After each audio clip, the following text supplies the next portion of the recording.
The USA is in decline. Not so fast. Hi, I'm John McNeil, and this is the Invest Strong Network. Welcome.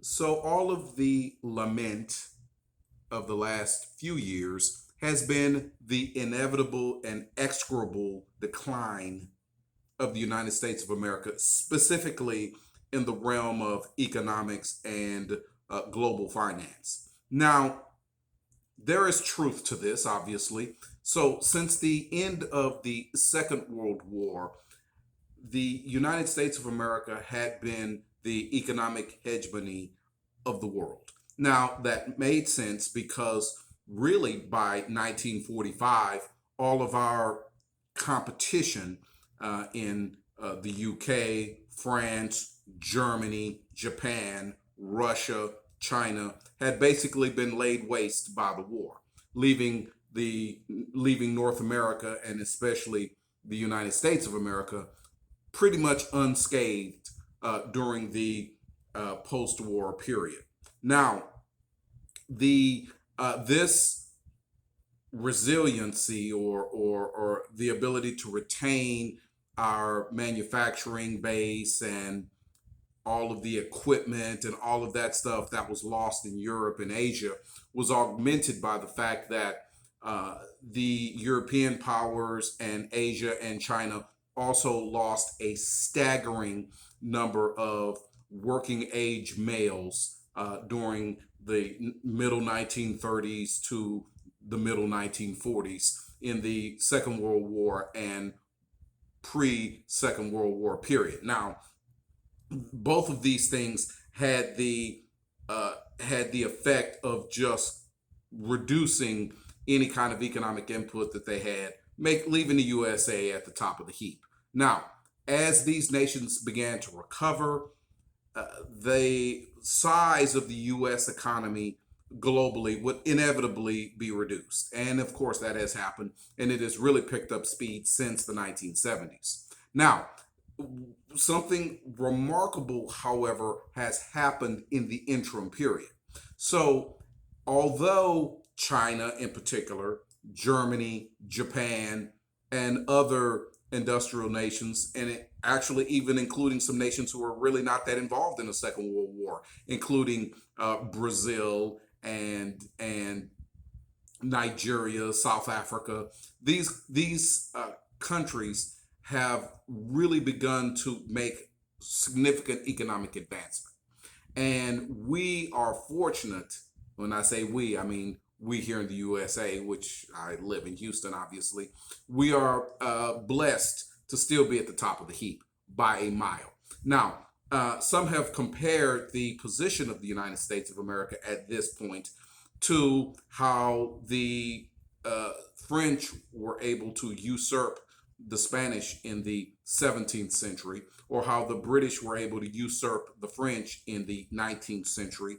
And they compare it to the US basically usurping the British Empire in the 20th century. And the belief is the Chinese will eventually usurp the United States of America in the 21st century. That, my friends, will not happen. Let me tell you why.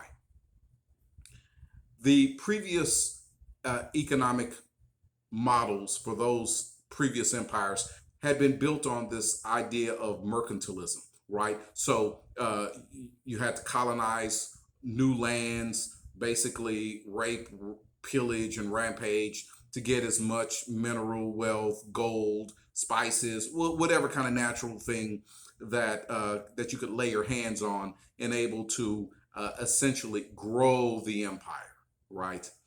The United States of America is not interested in the least bit in mercantilism, right? We already have access to really whatever we need in order to keep our economy moving forward. Now, some may say, but wait, Brother John, what about those wars in Iraq?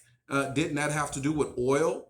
Well, yes, it had to do with oil, perhaps protecting the global oil market, but we really didn't need Iraqi oil or even Kuwaiti oil in the first Gulf War.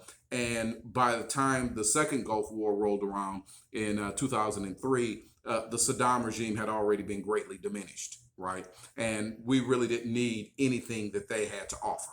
And where American troops have been stationed, is even on a long-term basis, it has not been in a colonial way. So if it's in South Korea or Germany or Japan or even the Philippines and other places, they have local governments that are running the show, and basically the Americans are restricted to their base or activities around the base. We're not colonizing those areas, never have, right?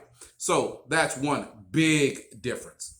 But the single largest reason, in my opinion, in studying this deeply, that China, nor Russia, nor any of these authoritarian states could ever usurp the United States of America for economic or financial dominance is because of freedom, democracy, and the rule of law. Those three things, right? So authoritarian and especially totalitarian dictatorships have many, many flaws to them.